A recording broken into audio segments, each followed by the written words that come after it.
से कर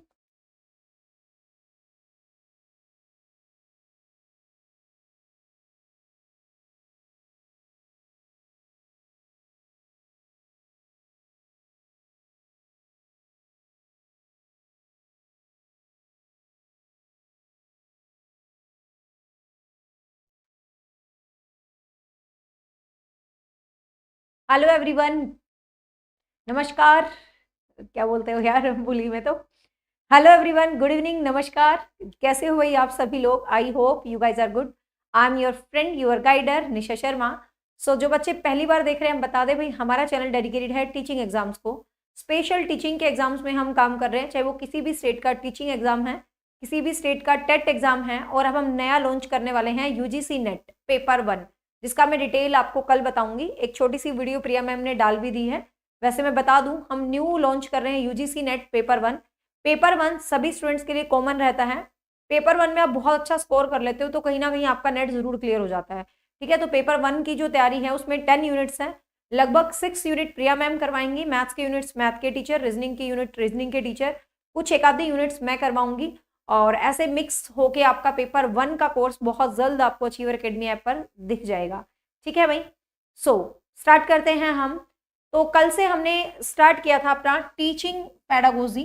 तो ध्यान हो, हम कॉन्टिन्यूसली ये सीरीज करते रहेंगे। इसमें मिक्स मैच पैडागोजी करेंगे, चाहे किसी भी स्टेट का एग्जाम हो, चाहे XYZ किसी भी स्टेट का एग्जाम आप दे रहे हो टीचिंग का, तो teaching methodology, teaching pedagogy, teaching aptitude जरूर आता है। तो उन्हीं से रिलेटेड पॉइंट्स को हम डिस्कस करते रहेंगे। ठीक है, तो आज है टीचिंग पैडागोजी #वीडियो नंबर 2। ठीक है, कल मैंने आपको एक बेसिक इंट्रोडक्शन दिया था कि टीचिंग पैडागोजी किस तरीके से है, टीचिंग पैडागोजी में आपने क्या पढ़ना है, किस तरीके से करना है, वो सारी चीजें मैंने आपको बताई थी। अब देखिए, आज हम पैडागोजी को पढ़ने से पहले ये देख लेते हैं कि टीचिंग पैडागोजी में कुछ मेथड्स होते हैं, ठीक है, और कुछ टीचिंग एड्स होते हैं। तो कुछ टीचिंग एड्स का हमें नॉलेज होना चाहिए और कुछ टीचिंग मेथड्स का भी हमें नॉलेज होना चाहिए। तो कुछ टीचिंग मेथड्स तो होते हैं भाई टीचर सेंटर, और कुछ टीचिंग मेथड्स होते हैं स्टूडेंट सेंटर्ड, है ना। ठीक है, तो कुछ टीचिंग मेथड्स होते हैं टीचर सेंटर्ड और कुछ टीचिंग मेथड होते हैं स्टूडेंट सेंटर्ड। मतलब कुछ मेथड्स तो ऐसे होते हैं जिसमें टीचर ही करता धरता होता है, जिसमें टीचर का ही मैक्सिमम रोल होता है। कुछ ऐसे होते हैं जिसमें स्टूडेंट्स का ही मैक्सिमम रोल होता है, जिसमें स्टूडेंट्स ही वर्क करते हैं। तो देखते हैं कौन कौन से मेथड्स होते हैं, किस किस से संबंधित होते हैं। ये सीरीज एस्टेट के लिए बहुत ज्यादा इंपॉर्टेंट नहीं है, क्योंकि एस्टेट में पेडागोजिकल जो इश्यूज है ना थोड़े से कम आते हैं, बट यूजफुल है। ये नहीं है कि बिल्कुल जीरो वैल्यू है, ऐसा नहीं है। PRT वालों को तो खैर बहुत क्वेश्चन मिल जाएंगे एस्टेट में भी, बट सच बताऊं PGT वालों को इतनी हेल्पफुल नहीं है ये एस्टेट वालों को खासकर। बाकी चाहे आप रीट दे रहे हो, चाहे आप सीटेट दे रहे हो, चाहे आप एमपीटेट दे रहे हो, चाहे आप फर्स्ट ग्रेड दे रहे हो, सेकंड ग्रेड दे रहे हो, सीटेट दे रहे हो, सब DSS भी दे रहे हो, KVS दे रहे हो, सब में ये सीरीज काम आएगी। बट एस्टेट में PGT वालों को ये सीरीज बहुत ज्यादा काम नहीं आएगी, थोड़ा बहुत काम आएगी। ठीक है, PRT वालों को बहुत काम आएगी। हाँ, अब देख लेते हैं भाई शिक्षण विधियां। तो सबसे पहले हैं शिक्षक केंद्रित विधियां। सबसे पहले हैं शिक्षक केंद्रित, मतलब अध्यापक सेंटर्ड मेथड्स। अध्यापक सेंटर्ड का क्या मतलब है? जिसमें टीचर सेंटर रहता है, जिसमें अध्यापक ज्यादा बात बताता है, अध्यापक का ही आउटपुट रहता है, तो उसको हम क्या बोलते हैं भाई? Teacher centred method. देखिए, सबसे पहले है व्याख्यान विधि। सबसे पहले है व्याख्यान विधि, जिसको आप क्या बोलते हो भाई? Lecture method. ठीक है, सबसे पहले आप क्या बोलते हो? व्याख्यान विधि, या हम इसको क्या बोलते हैं? Lecture method. अब आप खुद बताइए, किसी भी तरीके का व्याख्यान देते हैं, जब पहले जमाने में क्या होता था, कॉलेजेस में, यूनिवर्सिटीज में प्रोफेसर्स आते थे, लेक्चर देके चले जाते थे, है ना। और पूरा 40 मिनट की क्लास में टीचर आ गया ऐसे लेक्चर स्टैंड पे, मजे से हाथ रख के खड़ा हो गया भाई, और अपना पाठ के बारे में जो बखान करना है बखान कर दिया और चले गए। ऐसे होता था ना पहले टाइम में। मतलब इस मेथड में देखा जाए तो क्या आपको लग रहा है बच्चे बहुत ज्यादा एक्टिव है? नहीं, इन मेथड्स में बच्चे बहुत ज्यादा एक्टिव नहीं होते। यूनिवर्सिटीज में जो प्रोफेसर्स देते हैं ज्यादातर वो लेक्चर मेथड को ही अपनाते हैं। ठीक है, स्कूलों में देखा जाए तो ये मेथड बहुत कामयाब नहीं होता, मतलब बहुत बेस्ट नहीं माना जाता स्कूल लेवल पर इन मेथड्स को कि हम बहुत ज्यादा इंपॉर्टेंस दें, ऐसा नहीं होता स्कूल लेवल पर इन मेथड्स का, बट स्टिल कुछ स्कूल्स में, बड़े बड़े स्कूल्स में यूज कर लेते हैं इन मेथड्स को। और यहाँ पर टीचर ही मैटर करता है, ठीक है, यहाँ पर टीचर ही मैटर करता है, स्टूडेंट का इंटरेक्शन नहीं होता है बहुत ज्यादा, ठीक है। तो ध्यान रखना, लेक्चर मेथड आपसे पूछा जाए कैसी विधि है, तो ये टीचर सेंटर्ड विधि है। अब ये बताने की जरूरत तो नहीं है कि ये बहुत ज्यादा इफेक्टिव नहीं है, छोटे बच्चों को तो बिल्कुल भी इफेक्टिव नहीं है, बीच वाले बच्चों को तो फिर भी है, ठीक है।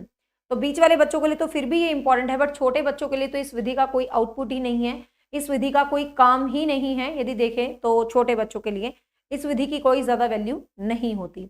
बट आपको यहाँ पर ज्यादा डीप नहीं जाना, जहां जहां मुझे पता कितना कितना डीप पढ़ाना है, अभी शुरुआत है, पहली दूसरी क्लास है, मैं जस्ट बेसिक से लेके जा रही हूँ, फिर बिल्कुल हाई लेवल के सारे चैप्टर्स करवाऊंगी आपको, अचीवमेंट टेस्ट ये वो सब कुछ, ठीक है। हाँ देखिए, सेकंड है प्रदर्शन विधि। प्रदर्शन विधि जिसको हम बोलते हैं डेमोन्स्ट्रेशन विधि, प्रदर्शन में क्या होता है, ये भी टीचर सेंटर्ड है। इसमें क्या है, टीचर कुछ प्रदर्शनी लगाता है, टीचर कुछ डेमोन्स्ट्रेट करता है। ये प्रदर्शनी का मतलब ये नहीं है कि आपने कुछ किताबें, कुछ पिक्चर कुछ रख दी और अध्यापक मतलब उन किताबों को, उन पिक्चर्स को आपको दिखा रहा है, ऐसे प्रदर्शनी नहीं होती। ये जो डेमोन्स्ट्रेशन होता है ये भी काइंड ऑफ लेक्चर ही होता है, ठीक है। Thank you Pallavi. तो ये भी क्या है, एक तरह से प्रदर्शन भी क्या होता है भाई, ये वो वाला प्रदर्शन नहीं होता, ध्यान से सुनना, कि आपने क्लास के अंदर ऐसे ऐसे करके मतलब कुछ प्रोजेक्ट रख दिए, बच्चा उन प्रोजेक्ट को देख रहा है, ये वो प्रदर्शन नहीं होता। ये डेमोन्स्ट्रेशन भी इसी टाइप का होता है, यूनिवर्सिटीज में ही दिया जाता है, it's a kind of lecture method ही होता है। बट इसके अंदर क्या होता है, साथ में कुछ ऑब्जेक्ट्स को भी शामिल कर लिया जाता है। तो ये भी सिर्फ और सिर्फ क्या होता है भाई, टीचर सेंटर मेथड ही होता है, इसको भी बहुत ज्यादा इंपॉर्टेंस नहीं दी गई है, ठीक है।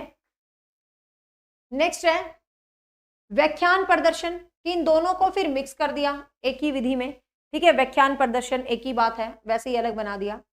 नेक्स्ट है क्वेश्चन नंबर 4, हिस्टोरिकल मेथड, ऐतिहासिक विधि। अब आप कहेंगे मैम ये ऐतिहासिक विधि कैसे टीचर से संबंधित होगी।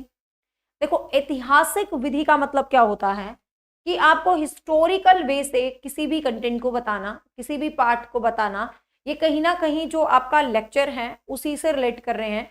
बट यहाँ क्या है, हिस्टोरिकल वे में, एक फॉर्मेटिव वे में, एक मतलब कॉन्सेप्ट के वे में, हिस्ट्री वाले तरीके से, मतलब बच्चों को चीजें बता रहे हैं आप, ऐतिहासिक तौर पर बच्चों को उन इवेंट्स को समझा रहे हो, इतिहास से जोड़ के समझा रहे हो, बट वहां भी टीचर ही इंटरेक्ट कर रहा है, बच्चे बहुत ज्यादा इंटरेक्ट नहीं कर रहे।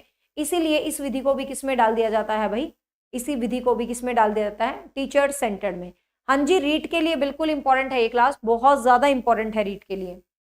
सामूहिक अध्यापन विधि, वेरी इंपॉर्टेंट, बहुत बार एग्जाम में पूछी गई है। सामूहिक अध्यापिक, टीम टीचिंग, इसके अंदर क्या होता है, ध्यान से सुनिएगा।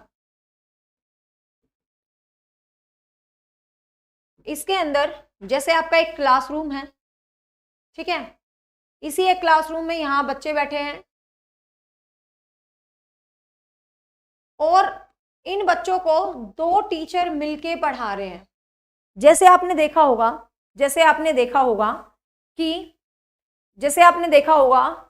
कि हम ये नहीं बोलते अरे मैम थ्योरी तो मैं करवा दूंगा, एमसीक्यूज आप करवा दो, हम ऐसे बोलते हैं ना कि थ्योरी तो मैं करवा दूंगा, एमसीक्यूज आप करवा दो। तो it's a kind of team teaching. जैसे मैं कहूँ साइकोलॉजी तो मैं पढ़ा दूंगी, बट मैं साइकोलॉजी के एमसीक्यूज किसी और से प्रैक्टिस करवाऊंगी, बट ऐसा नहीं करवाऊंगी, मैं खुद ही करवाऊंगी। बट मैं वैसे बता रही हूँ कि इस चीज को हम क्या बोलते हैं, टीम टीचिंग बोलते हैं। इस चीज को हम क्या बोलते हैं, टीम टीचिंग बोलते हैं, कि हम भाई इस वाले सब्जेक्ट को इस तरीके से पढ़ाएंगे, इस वाले सब्जेक्ट को ऐसे पढ़ाएंगे, और भाई दूसरा टीचर मुझे हेल्प करेगा, आधा पार्ट वो पढ़ाएगा, आधा पार्ट मैं पढ़ाऊंगी। तो ये जो चीज होती है इसको हम बोलते हैं टीम टीचिंग। कई बार ये क्वेश्चन एग्जाम में आ जाता है कि सामूहिक अध्यापन क्या होता है। नीचे 4 ऑप्शंस आपको गिवन होंगे, और बहुत सारे बच्चे क्या सोचते हैं, बहुत सारे बच्चों को ये लगता है बच्चे कि सामूहिक अध्यापन तो बच्चे कर रहे हैं, ठीक है, मतलब बच्चे जब ग्रुप में बैठ के पढ़ रहे हैं तो सामूहिक अध्यापक होता है। हमारे है ना माइंड में ये स्ट्रेटजी सेट होती है कि बच्चे ग्रुप में बैठे पढ़ रहे हैं तो ये सामूहिक अध्यापन होगा। बट ध्यान से सुनिएगा, बच्चे ग्रुप में बैठे पढ़ रहे हैं ये नहीं होता, जब टीचर्स मिलके पढ़ाते हैं इट्स कॉल्ड टीम टीचिंग। तो इसको हम क्या बोलते हैं बेटा, टीम टीचिंग बोलते हैं, ध्यान रखेंगे इस चीज का। ठीक है, तो यहाँ से भी क्वेश्चन आ जाता है कई बार सामूहिक अध्यापन से भी, तो याद रखेंगे इस चीज को भी। Clear? Khushboo, REET level 1, REET level 2, SST, math science सभी बैचेस अचीवर एकेडमी ऐप पर हैं। कंप्लीट सिलेबस है, आप अपने टाइम के हिसाब से पढ़ सकते हैं। उनमें न्यू अपडेशन डाला जा रहा है। साइकोलॉजी मैंने पूरा न्यू डाल दी है। टीचिंग एप्टीट्यूड भी नया अपडेट कर देगा। हिंदी भी नई अपडेट हो गई है, इंग्लिश भी नई अपडेट हो गई है। तो नया अपडेशन वहां पर डाला जा रहा है और वो बैच ऑलरेडी कंप्लीट है। रीट के सभी लेवल के बैच आपको मिल जाएंगे to the point according to syllabus, वहां सब्जेक्ट करवाए हुए हैं। और पिछली बार हाईएस्ट हमारे रीट में 135 थे, 130 प्लस बहुत के थे। हाँ, नेक्स्ट है पाठ्य पुस्तक विधि। अब ध्यान से देखिए, पाठ्य पुस्तक विधि। पाठ्य पुस्तक विधि का क्या मतलब होता है? देखिए, पाठ्य पुस्तक, इसका मतलब क्या है? Text book method.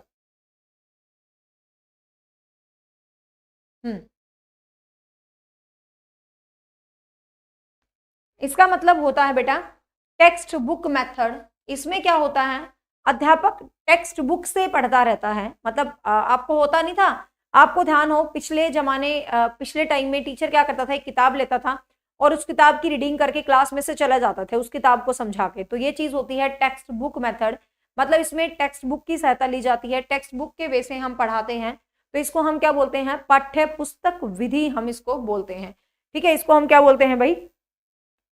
पाठ्य पुस्तक विधि हम इसको बोलते हैं। पाठ्य पुस्तक विधि मतलब टेक्स्ट बुक के माध्यम से यहाँ पर सिखाया जाता है।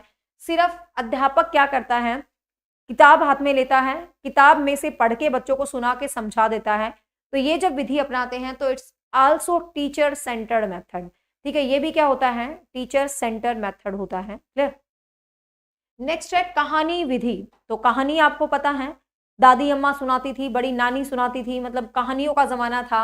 आजकल जमाना कैसे बदल गया, बच्चे मोबाइल इज मतलब क्या बताऊं मैं, कभी कभी लगता है मोबाइल इज गुड, बट जिनको उसकी नॉलेज है, और mobile is really bad for them जिनको नॉलेज नहीं है। जैसे बच्चे हैं बिना नॉलेज कुछ भी देखते रहते हैं मोबाइल। डिसएडवांटेज भी है और एडवांटेज भी है। अपने जमाने में तो हम तो मतलब कहानियां सुन के ही बड़े हुए हैं, यूं कह सकते हैं। खूब कहानी सुनाती थी मेरी नानी। ज्ञानी चोर आ गया, ज्ञानी चोर। मेरे दादाजी बहुत कहानी सुनाते थे। तो कहानियां तो मतलब एक अलग ही जिंदगी थी, है ना। तो छोटे बच्चों को कहानी सुना के टीचर जब सिखाता है तो ये भी टीचर सेंटर्ड ही मेथड होता है। अब कई बच्चों को लगेगा मैम इसमें तो बच्चे भी तो इंटरेस्ट लेते हैं कहानी में, तो ये टीचर सेंटर्ड मेथड क्यों हो गया? क्योंकि इसमें तो बच्चे भी इंटरेस्ट ले रहे हैं। अब बच्चे ध्यान से देखिए कि बच्चे इंटरेस्ट बेशक ले रहे हैं। अब मान लो मैं यहाँ खड़ी हूँ, मैं आपको कहानी सुना रही हूँ, मैं ही डोमिनेट कर रही हूँ ना, आप तो मजे से सुन रहे हो उसको, लेकिन डोमिनेशन तो मेरा चल रहा है, आधिपत्य तो मेरा चल रहा है, एकाधिकार। तो इसीलिए ये भी कैसा मेथड हो गया? टीचर सेंटर मेथड हो गया। नोटिफिकेशन नहीं मिलता, मैं आपको बता देती हूं। सबसे पहले तो आपको जब आप YouTube को ओपन करते हो ऐसे लिखा होता है सब्सक्राइब। यदि ये ब्लैक आपको दिख रहा, यदि ये रेड कलर का आपको दिख रहा है, रेड कलर बना दे, यदि ये सब्सक्राइब, यदि ये रेड कलर दिख रहा है ना, तो इसका मतलब आपने मेरा चैनल ही सब्सक्राइब नहीं किया, तो नोटिफिकेशन कहां से मिलेंगे? तो सबसे पहले तो इस रेड कलर को क्लिक्ड कर लेना। जब आप इसको क्लिक करोगे तो ये लिखा मिलेगा सब्सक्राइब्ड हो जाएगा, ये ईडी लग जाएगी इसके पीछे, और ये ब्लैक कलर में कन्वर्ट हो जाएगा। यदि ये ब्लैक कलर में कन्वर्ट है तो इसका मतलब आपने इसको सब्सक्राइब कर रखा है। जब आप इसको सब्सक्राइब करोगे तो साइड में एक ऐसे छोटी सी घंटी बजेगी, एक छोटी सी घंटी बनी आएगी लाइक दैट। ठीक है, अब इस घंटी को जैसे ही आप ऐसे टच करोगे ना तो लिखा आएगा ऑल नोटिफिकेशन। कभी कभी नोटिफिकेशन ऐसे 2-3 ऑप्शन आते हैं, तो आप ऑल पे क्लिक कर दिया करो, ऑल पे। और जब बेटा आप ऑल पे क्लिक कर दोगे तो मैं कभी भी आते जाते भागते क्लास लेती हूँ तो आपका मोबाइल बीप करेगा, टीटी बजेगा और आपको पता चल जाएगा मैं लाइव हूँ। ठीक है, और आपको पता है वैसे मैंने लगभग टाइम सेट कर दिया है। लाइव के 3 शेड्यूल्स तो बिल्कुल सेट है भाई आपके। एक नियर अबाउट आपका 5 बजे के अराउंड आ जाता है इंग्लिश लिटरेचर का, एक आधे दिन मिस हो जाता है। 8 बजे आपका फिक्स है साइंस एमसीक्यूज का है, और 9-9:30 से लेकर 10 बजे के बीच नियर अबाउट 10 ही बज जाएंगे, क्योंकि 9 बजे साइंस की क्लास खत्म होती है, आपको पता है, तो थोड़ा आधा घंटे का ब्रेक भी चाहिए। तो 9:30 9:40 के आसपास में ये क्लास शुरू कर दिया करूंगी, मतलब 10 बजे के 9:40 से 10 के बीच ये अपनी पेडागोजी वाली सीरीज चलेगी। ठीक है, बाकी सुबह में देखेंगे एक आधी सीरीज और। अभी के लिए इतना ही है, बट आप इसको सब्सक्राइब कर लोगे और बेल आइकन दबा लोगे तो आपको नोटिफिकेशन जरूर मिलेगा। ठीक है भाई, तो ये थी क्या, सारी की सारी टीचर सेंटर्ड मेथड, मतलब अध्यापक केंद्रित है। अब आपको एग्जाम में क्वेश्चन आ जाए, कि कौन सा मेथड टीचर सेंटर्ड है, कौन सा मेथड स्टूडेंट सेंटर है, तो एटलीस्ट आपको पता होगा कि ये जब भी आप नाम देखो तो आपके माइंड में सेट हो जाना चाहिए कि ये टीचर सेंटर मेथड है। इनमें से आप जहां गलती करते यहाँ गलती कर सकते थे, ठीक है, और यहाँ भी गलती कर सकते थे, तो ध्यान रखना ये सारे क्या है बेटा, टीचर सेंटर्ड मेथड है। ठीक है, नहीं आज सॉरी इंग्लिश की क्लास नहीं थी, आज मैं बिजी थी दिन में, हाँ कर लेंगे इंग्लिश की। अब आ जाते हैं छात्र केंद्रित विधियां। ठीक है, अब आ जाते हैं छात्र केंद्रित विधियां। सबसे पहले है प्रोजेक्ट विधि, प्रियोजन method, given by John Dewey. ठीक है, given by John DV.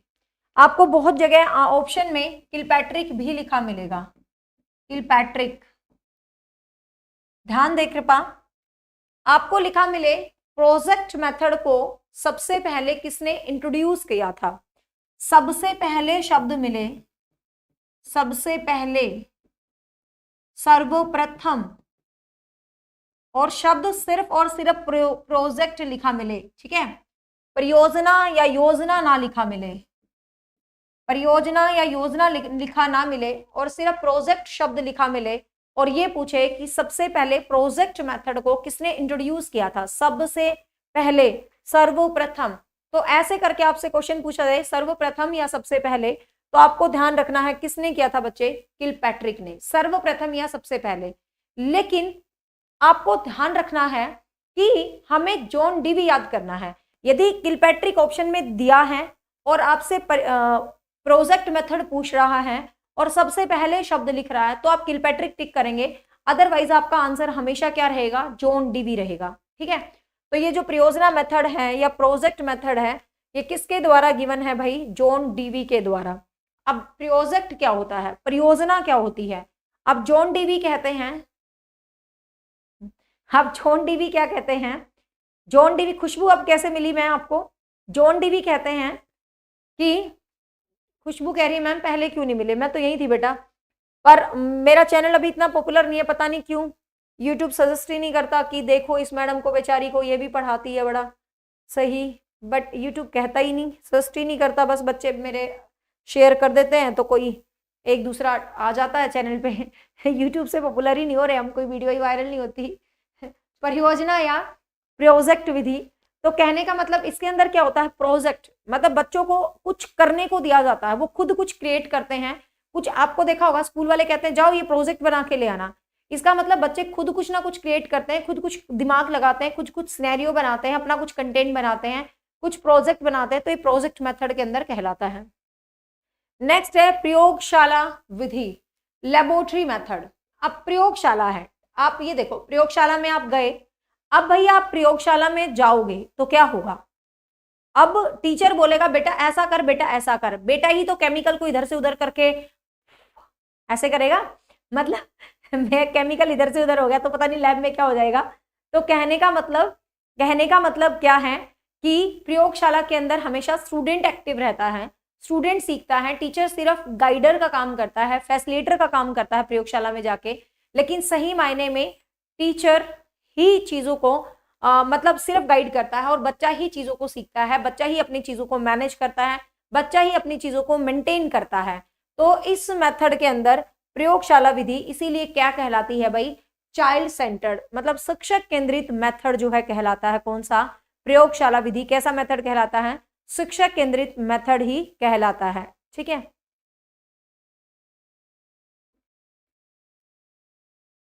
Next है अन्वेषण या खोज विधि, अन्वेषण या खोज विधि, Armstrong.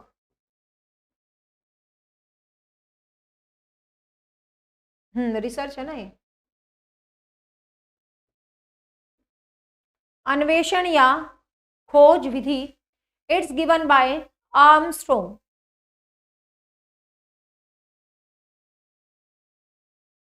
Charu Saxena, super TET के बैच में मैंने हिंदी, हिस्ट्री और इंग्लिश पढ़ा रखा है बेटा, और साइकोलॉजी, ठीक है, और बाकी सारे टीचर्स ने पढ़ा रखा है सुपर टेट के बैच में।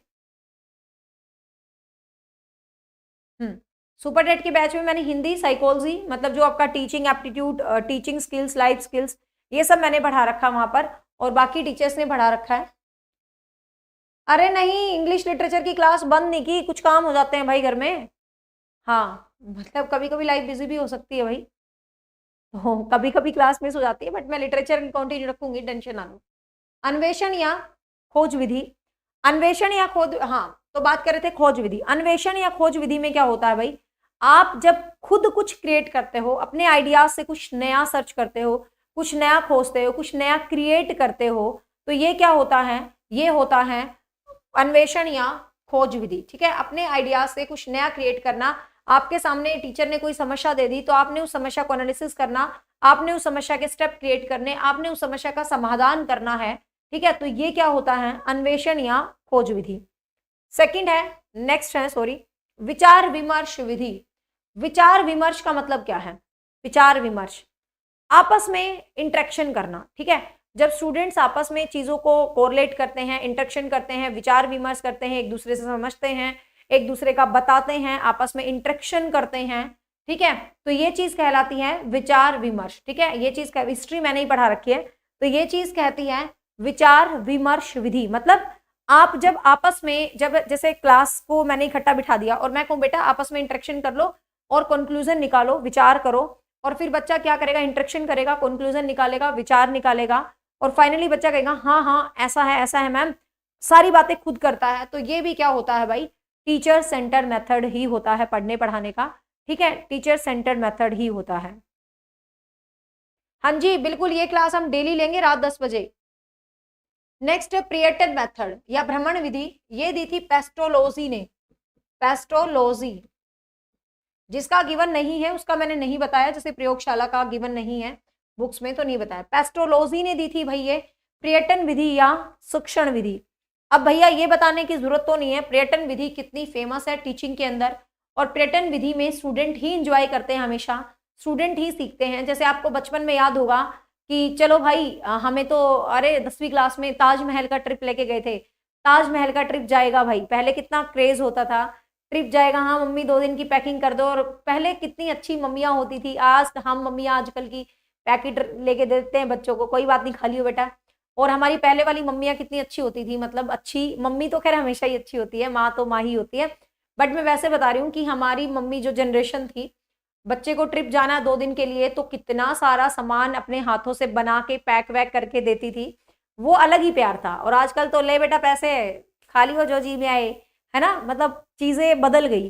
तो आपको पता है भ्रमण विधि की बहुत ज्यादा इंपॉर्टेंट है। अब मान लो हम ताजमहल देखने गए, टीचर बेशक हमारे साथ है, बट हम तो भाई अपनी मस्ती में मजे कर रहे हैं, हमें गाइड बता रहा है ये शाहजहां ने बनवाया था, मुमताज की याद में बनवाया था, ये मोहब्बत की इमारत है, एक्सेट्रा एक्सेट्रा, है ना। तो कहने का मतलब क्या है कि इस तरीके से ताजमहल अपने आप में यूनिक है, ताजमहल में कोई लाइट नहीं है, ठीक है ना, ध्यान रखना, ताजमहल में आज तक कोई लाइट नहीं है, इतना बड़ा इतना सुंदर ताजमहल है, वो सिर्फ चांद की रोशनी में ही चमकता है, उसके अंदर कोई लाइट नहीं है आज तक। बहुत बार गवर्नमेंट ने ट्राई किया है उसमें लाइटिंग करने का, बट कहते हैं जितनी बार भी लाइटिंग हुई है उतनी बार फ्यूज हो जाती है, मतलब वहां पर मुझे लग रहा है मुमताज की आत्मा घूमती है और लाइट फ्यूज कर देती है, क्योंकि आत्माएं अंधेरे में रहती है ना, तो मतलब ऐसे कर रहे हैं। तो कहने का मतलब ये फैक्ट है ताजमहल के बारे में, ये रियलिटी है। हाँ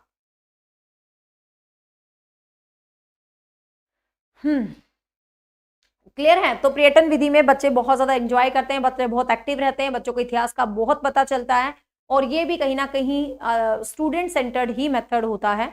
आपको यहाँ से यही ध्यान रखना है कि अध्यापक केंद्रित विधि कौन सी है और शिक्षक केंद्रित विधि कौन सी है। इन विधियों को भी आगे राम कहानी की तरह पढ़ेंगे पूरी डिटेल से, इनके स्टेप बाय स्टेप्स, बट यहाँ सिर्फ आपको क्या करना है, it's a child centred method, it's a teacher centred method, क्योंकि एक क्वेश्चन ऐसा भी दिया जाता है, तो आपको इस क्वेश्चन का भी पता होना चाहिए। हाँ क्लियर है पैटर्न, अभी समझ गए होगे तुम। नेक्स्ट है अभिकर्मित अधिगम। 10th क्लास में कौन कहाँ कहाँ टूर पे गया है अपने स्कूल टाइम में, कमेंट में सेक्शन में लिखना जरूर।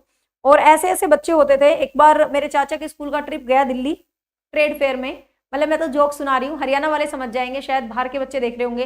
तो जोक नहीं समझेंगे।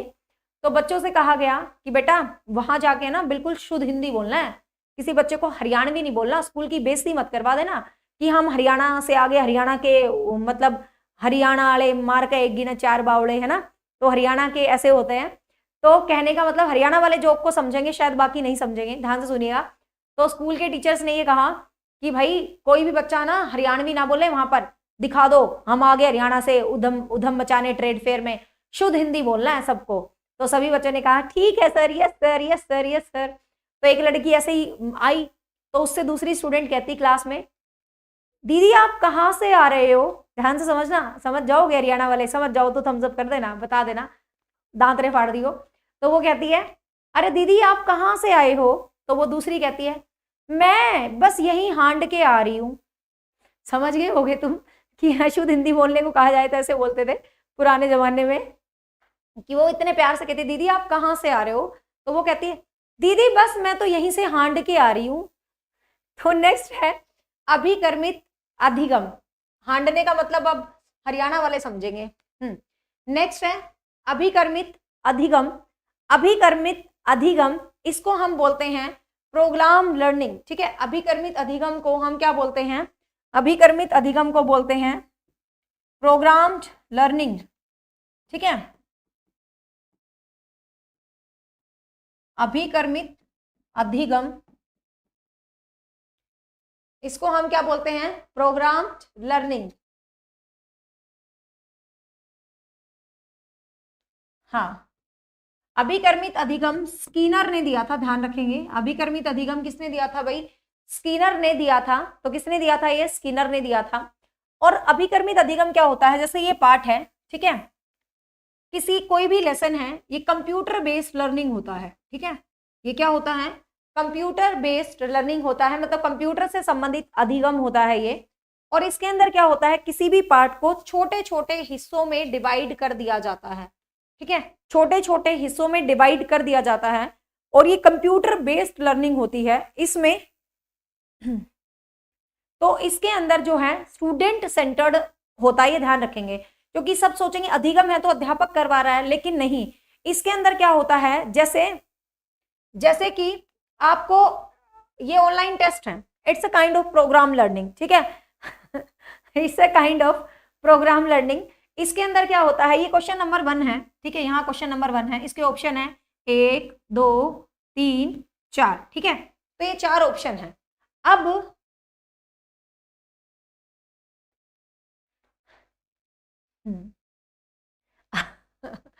पढ़ लो तुम सपना चौधरी के दीवानों, मैं नहीं हूं, ठीक है।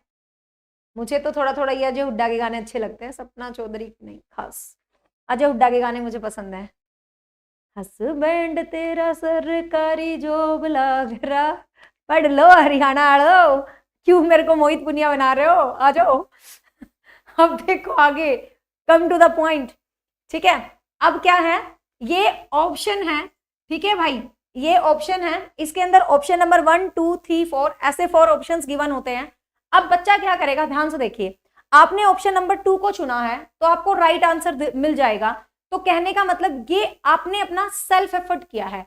जब एक स्टूडेंट खुद से एफर्ट करता है, टीचर इसके अंदर कुछ भी नहीं करता, ये कंप्यूटर से रिलेटेड अधिगम होता है, कंप्यूटर असिस्ट लर्निंग होती है, ध्यान रखेंगे। तो इसमें बच्चा खुद ही पढ़ता है, खुद ही पढ़ाता है, तो ध्यान रखेंगे। तो यहाँ पर ये प्रोग्राम लर्निंग होता है। ये जो प्रोग्राम लर्निंग होता है ये 2 तरीके से होता है। प्रोग्राम जो लर्निंग होता है ये कितने तरीके से होता है भाई? 2 तरीके से होता है। एक होता है शाखीय और एक होता है रेखीय, ठीक है। एक होता है शाखीय अधिगम और एक होता है रेखीय अधिगम। शाखीय और रेखीय, ब्रांचिंग और लीनियर, ठीक है, 2 टाइप से होता है। नाम याद रखना है। शाखीय अधिगम दिया था नॉर्मन ए क्राउडर ने, ठीक है। शाखीय अधिगम दिया था नॉर्मन ए क्राउडर ने। और रेखीय अधिगम दिया था, और रेखीय अधिगम दिया था किसने भाई? स्कीनर ने ही, ठीक है। और रेखीय अधिगम दिया था किसने भाई? स्कीनर ने ही दिया था। तो आप ध्यान रखेंगे शाखीय अधिगम और रेखीय अधिगम ये अभिकर्मित अधिगम के ही क्या हैं? पार्ट्स हैं, ठीक है, ध्यान रखेंगे। तो ये क्वेश्चन बहुत बहुत बार आता है, इसको स्टार लगा लीजिए, ठीक है। ये बहुत सारे एग्जाम्स के अंदर आता है। बहुत सारे एग्जाम्स के अंदर। क्लियर?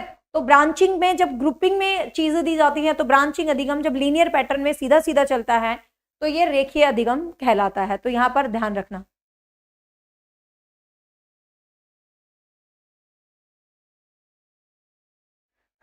गाने की तो बात मत करो, गाने गाने का तो मुझे इतना शौक है। ऐप का कोई स्टूडेंट देख रहा हो और जिसने मेरा हिंदी बैच ज्वाइन कर रखा हो उसको पता होगा जब मैंने लिंग वचन पढ़ाए हैं तो कैसे पढ़ाए हैं। लिंग वचन में जितने शब्द हमने पढ़े हैं ना, जितने शब्द, हर शब्द पे मैंने गाने सुनाए हैं। पता नहीं मेरा क्या मूड हो गया था उस दिन। तो जैसे कि ये स्त्रीलिंग है, ये पुल्लिंग है, ये वो है, यो, तो हर शब्द के साथ ही ऑटोमेटिक गाने आ रहे थे, पता नहीं क्यों। तो ऐप वाले बच्चों को पता होगा हिंदी की क्लास में कितने गाने चलते हैं। कोई हो तो बता देना भाई। हाँ, नेक्स्ट क्लियर हो गया भाई, अभिकर्मित अधिगम। नेक्स्ट है समस्या समाधान अधिगम, programme learning, problem solving learning. तो प्रॉब्लम सॉल्विंग लर्निंग आपको पता है ज्ञाने से रिलेटेड है, ठीक है। प्रॉब्लम सॉल्विंग लर्निंग ज्ञाने से रिलेटेड है। और समस्या समाधान अधिगम में, समस्या समाधान अधिगम में क्या होता है, आपके सामने एक प्रॉब्लम दी जाती है और बच्चे उसको स्टेप टू स्टेप खुद सोल्व आउट करते हैं, खुद निष्कर्ष निकालते हैं, खुद एनालिसिस करते हैं, खुद योजना निकालते हैं, खुद इवैल्यूएशंस करते हैं। तो इसीलिए ये जो प्रॉब्लम सॉल्विंग लर्निंग होता है ये भी बच्चे किससे रिलेटेड है, ये भी स्टूडेंट सेंटर्ड मेथड है। ये भी कौन सा मेथड है, स्टूडेंट सेंटर्ड मेथड है, ठीक है, ध्यान रखेंगे। ये भी क्या है, स्टूडेंट सेंटर्ड मेथड है। नेक्स्ट है मस्तिष्क उद्वेलन, जिसको हम बोलते हैं ब्रेन स्टॉर्मिंग मेथड, ठीक है, जिसको हम क्या बोलते हैं, ब्रेन स्टॉर्मिंग मेथड, ठीक है।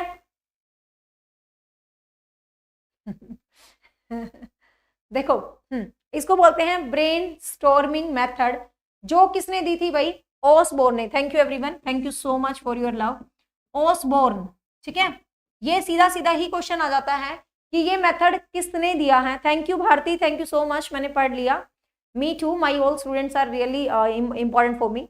ये किसने दिया था भाई, ऑसबोर्न ने दी थी। मस्तिष्क उद्वेलन, ब्रेन स्टॉर्मिंग, मतलब आपका दिमाग का जो ये भूसा भरा हुआ है ना, इसको तिल्ली लगा के सुलगाना, ये है ब्रेन स्टॉर्मिंग। इसका मतलब आप समझ ही रहोगे, मस्तिष्क में उद्वेलन करना, दिमाग में पत्थर मारना, ठान ठान हाँ, ताकि तुम ये सोते रहते हो, पढ़ाई पढ़ूई नहीं करते, जग जाओ। इसका मतलब क्या है, बच्चों को कुछ ऐसी चीज दी जाती है, बच्चों को कुछ ऐसी प्रॉब्लम दी जाती है, बच्चों को कुछ ऐसी चीज दी जाती है जिससे वो अपना दिमाग दौड़ाएं, दिमाग के घोड़े दौड़ाएं, तर्क वितर्क करें, सोचे समझे विचार करें और उनका जो सोया हुआ दिमाग है वो जग जाए। तो it's called brain storming method. तो ऑसबोर्न के द्वारा दिया गया है। ये किसके द्वारा दिया गया है भाई, ऑसबोर्न के द्वारा दिया गया है, ठीक है। नेक्स्ट है बच्चे, नेक्स्ट है खेल विधि। खेल विधि इट मीन्स क्या है, ये दी थी कैल्डवेल कुक ने, ठीक है। खेल विधि किसने दी थी, कैल्डवेल कुक ने दी थी खेल विधि। खेल विधि में क्या है, खेल विधि में क्या है, खेल खेल में सीखो, बताने की जरूरत नहीं है। खेल खेल में सीखना, खेल खेल में मजे करना, खेल खेल में बच्चों को बताना, और खेल खेल में सीखा, हाँ।